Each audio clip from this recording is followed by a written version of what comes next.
लेकिन वो लोग भी मुसलमान है, देने वाले भी और लेने वाले भी। तो इन दोनों पे लालत है, क्योंकि देने वाला भी चोर है और लेने वाला भी चोर है। अभी बेचने वाला क्या बोलता है कि भाई मैं कूड़ आधारे सामने वाले से लिया, कब्जे आधारे लिया, फिर मैं बेच रहा, लाखों करोड़ों रुपए जमा कर रहा, महाचोर ठग है वो। हो तो इनको एक दरोडेखोर बोले जाएंगे जो इनामी ज़मीन पे डाका डाल रहे। तो ये दरोडेखोर से किसी ने इनको पैसे देना नहीं, किसी ने हमारे ज़मीन में व्यवहार करना नहीं, क्योंकि हम जो है तो वो ज़मीन के ट्रस्टी है। आप देख रहे हैं एसडीएम न्यूज़। मैं हूं रियाद अंसारी। इस वक्त मैं महाराष्ट्र के ऐतिहासिक शहर औरंगाबाद छत्रपति संभाजी नगर से बात कर रहा हूं। और देखिए, आज मेरे साथ मौजूद है नारेगांव के मशहूर समाज सेवक हम कह सकते हैं, जो वक्फ बोर्ड की हमेशा लड़ाई लड़ते रहते हैं। कई बार चर्चा में रहे हैं, कई बार उनकी समाचार पत्रों में न्यूज़ आई है, हमने कई बार चैनल पर इनकी न्यूज़ को कवर किया है। आज कुछ वक्फ बोर्ड के इनका फ़ोन आया, इन्होंने कहा कि वक्फ बोर्ड के ऊपर मैं कुछ जनता के लिए, जनता के नाम कुछ पैगाम, कुछ संदेश भी देना चाहता हूँ। अब चलिए वो क्या संदेश देना चाहते हैं और क्या उनकी बातें जानना चाहेंगे। सर, सबसे पहले तो हमारे चैनल में आपका स्वागत है। ऐसी कौन सी बात है जो नारेगांव शहर मुसलमानों के लिए आप एक अहम पैगाम इस चैनल के माध्यम से देना चाहते हैं? अंसारी साहब, अहम पैगाम ऐसा है कि आपको मालूम है खुसूसन कि मांडकी में 87 एकड़ ज़मीन है जी। 66/1, 66/2, 66/3। तो ये ज़मीन का अपन ने अतिक्रमण हटाए, आपको मालूम है, पूरा मीडिया पे चला। अतिक्रमण हटाने के बाद में कुछ दिन हम लोग सुलह हुए। तो सुलह होने के बाद में पहले कुछ लोगों ने खरीदी करे थे, उन पे गुने दाखिल हुए, जेल में जाके आए 3-3 महीने।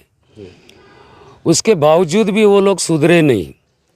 अभी सुधरे कैसे नहीं कि उन्होंने क्या करते, एक 100 रुपये के बॉन्ड पे कोई भी गरीब को 1-2 लाख रुपए लेके एक प्लॉट लिख के देते, जबकि वो ज़मीन हमारी कब्रिस्तान की आरक्षित है, राखीव जगह है, सब कुछ है। लेकिन वो लोग भी मुसलमान है, देने वाले भी और लेने वाले भी। तो इन दोनों पे लालत है, क्योंकि देने वाला भी चोर है और लेने वाला भी चोर है। अभी बेचने वाला क्या बोलता है कि भाई मैं कूड़ आधारे सामने वाले से लिया, कब्जे आधारे लिया, फिर मैं बेच रहा, लाखों करोड़ों रुपए जमा कर रहा, महाचोर ठग है वो। हो तो इनको एक दरोडेखोर बोले जाएंगे जो इनामी ज़मीन पे डाका डाल रहे। तो ये दरोडेखोर से किसी ने इनको पैसे देना नहीं, किसी ने हमारे ज़मीन में व्यवहार करना नहीं, क्योंकि हम जो है तो वो ज़मीन के ट्रस्टी है। आपकी कमेटी है इसके अंदर? हाँ, कमेटी है। जब ट्रस्टी होने के नाते हम लोग ने आज तक किसी को 1 फीट जगह दिए नहीं, जबकि हम लोग को भी खरीदी बिक्री का अधिकार नहीं है। हम लोग दे सकते तो भाड़े पट्टे पे दे सकते। तो ये चोर लोग का क्या कर रहे मार्केट में कि भाई हमारा ट्रस्टी से कॉम्प्रोमाइज़ हो गया, हम लिख के दे रहे। तो इनका यही चल रहा है, बस किसी से लाख ले ले, 2 लाख ले ले।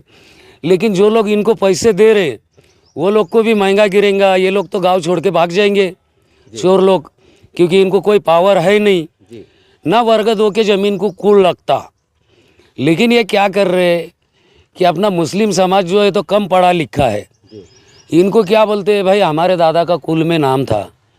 अबे तू लिख के दे रहा है, तेरा बता कहा क्या है, तो बराबर दादा का मत बता। दादा कहाँ से आया, 7 बारे पे कैसा गया, वो हमको मालूम है।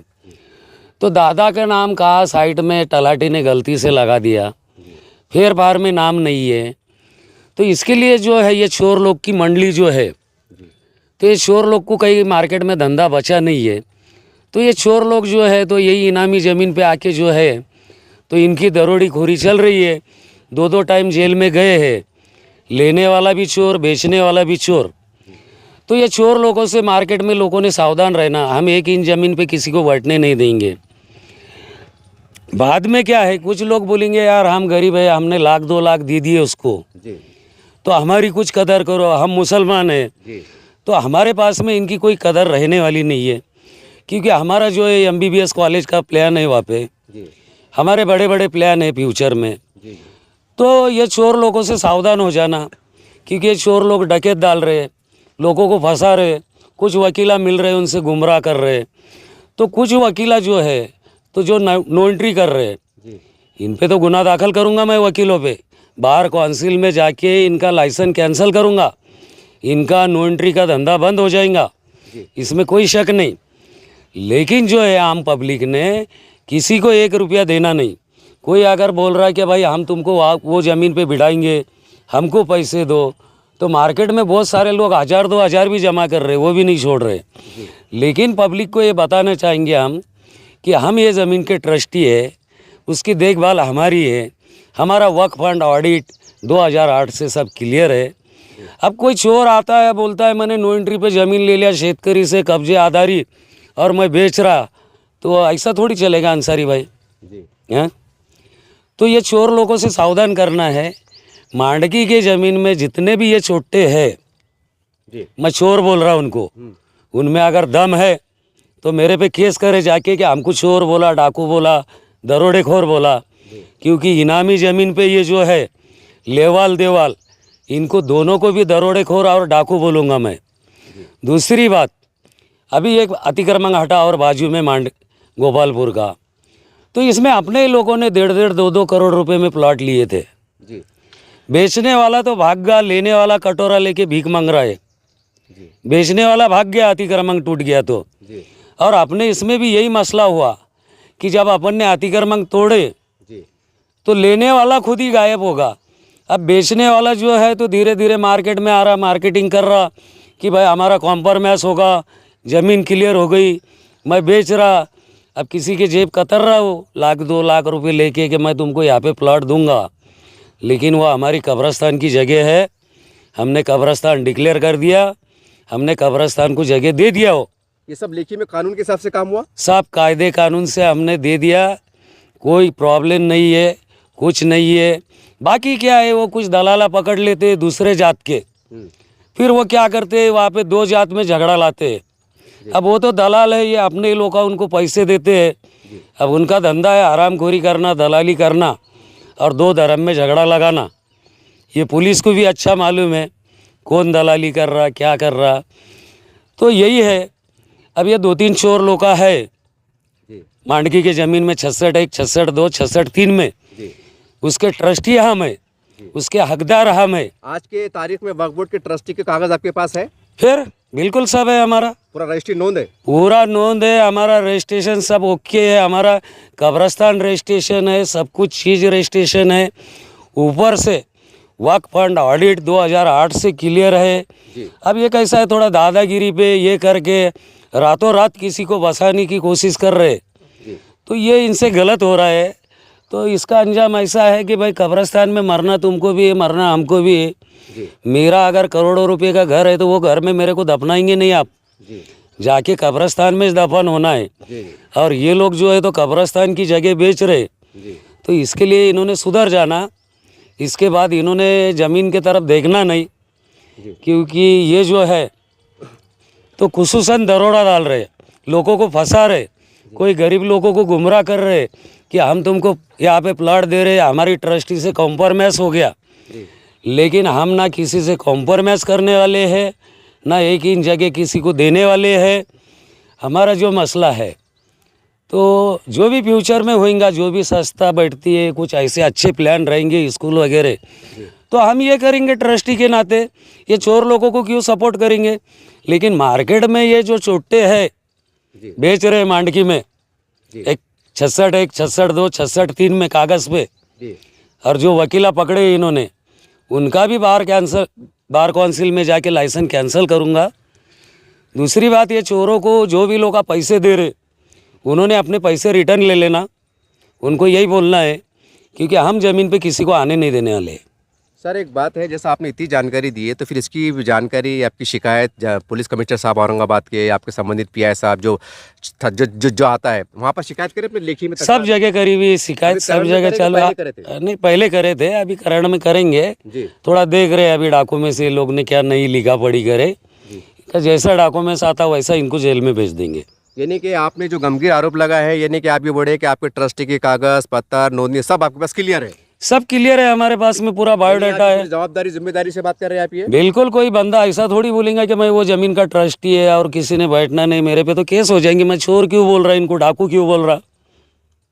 इन्होंने ईमान बेच के खाए और कुछ गैर लोगों को पकड़ के टाइम पे क्या करते, ये बस ऐसा वैसा आमच्या धर्माला सतू लागले, ये सब अपने लोग का है।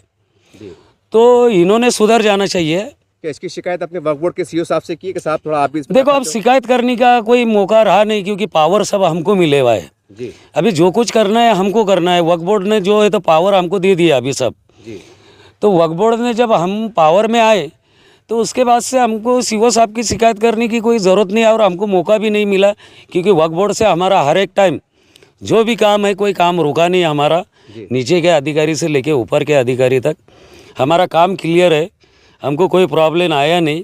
बस हमको खाली चोर लोगों से प्रॉब्लम है। अब ये चोर लोगों ने सावधान हो जाना, एक इंच ज़मीन बेचने की कोशिश नहीं करना, एक इंच ज़मीन पे कब्जा करने की कोशिश नहीं करना, क्योंकि हमने सब लीगल अतिक्रमण हटाए। आपकी सब मीडिया थी, जी तो यही है, हमारी कब्रस्तान की जगह है, वो हमारी ईदगाह की जगह है, हमारे मदरसे की जगह है। और फ्यूचर में मैं आपको प्लान बता रहा हूँ, जी हमको MBBS कॉलेज खोलना है वहाँ पे। जी हाँ, तो ये लोगों ने जो है तो ये ऐसा कितना भी कुछ करेंगे कि इसको बोलेंगे भैया रातों रात जाके झोपड़ा बसा ले, तो बसने वाले ने सोचना कि कब्रस्तान की जगह पे अपन ने कैसा डाका डालना। तो बस यही दरोडेखोर लोगों को, ये चोर लोगों को मैसेज है आपके थ्रू, आपका काम है मैसेज पहुंचा देना। देखिए इस तरह से नारेगांव के मशहूर समाज सेवक कह सकते हैं। वक्फ जैसा मैंने पहले कहा कि वक्फ बोर्ड के एक प्रकरण में हमेशा आगे आगे रहते हैं। अब देखिए जो भी है इन्होंने बड़ा स्पष्ट कहा है कि मेरे पास कागज़ पत्तर भी है, मैं ट्रस्टी भी हूँ। इन्होंने इन कैमरा कहा है, ये एक सबूत के तौर पर माना जा सकता है। बहरहाल हम ज़्यादा कुछ नहीं कहेंगे, क्योंकि कुछ बातें आरोप में आती हैं, कुछ कानूनी प्रक्रिया में भी आती हैं। लेकिन जो इन्होंने हवाला दिया है, गट नंबर दिया है, जो भी लेने वाले हैं क्या है, मैं तो इसके बारे में ज़्यादा जानता नहीं हूँ। लेकिन इतना ज़रूर कहूँगा कि भाई देखिए, ये एक नियम होता है कि हम जो ज़मीन खरीद रहे हैं वो साफ़ सुथरी हो, 7/12 में, गेजेट में, हेर फेर में पूरा साफ़ सुथरा हो। ये आम बात है। तो आपसे तमाम जनता से गुजारिश है कि जहाँ वक्फ बोर्ड की ज़मीन आती है तो वहाँ पर हमको 100 बार सोचना चाहिए। आपको उसमें निष्पक्ष जाँच करना चाहिए। और वक्फ की ज़मीन एक गरीब और यतीमों की ज़मीन होती है, तो हर मुसलमान का पहले जिम्मेदारी बनती है कि हम उसकी निगरानी करें, उसकी हिफाजत करें और मुस्तहिक तक उसका हक़ पहुँचाए। ये उसका ये उसका मतलब निकलता है। बहरहाल ये बहुत जितना बोलूँ उतना कम है। इतना ज़रूर कहूँगा कि इन्होंने जो जानकारी दी है, तो अतराफ़ के लोग जो भी खरीदी करने वाले हैं, ये सतर्क हो जाए और अच्छे तरीके से जांच पड़ताल करके आगे बढ़े। ये मैं कहूँगा, क्योंकि कानूनी भी मसला भी है, वक्फ बोर्ड का भी मसला है और ट्रस्टी का भी मसला है। अब बाकी तमाम बातें ये आपके सामने है, आपको तय करना है कि आपको क्या करना है। देखते रहिए आप SDM न्यूज़ चैनल। जय हिंद, जय महाराष्ट्र।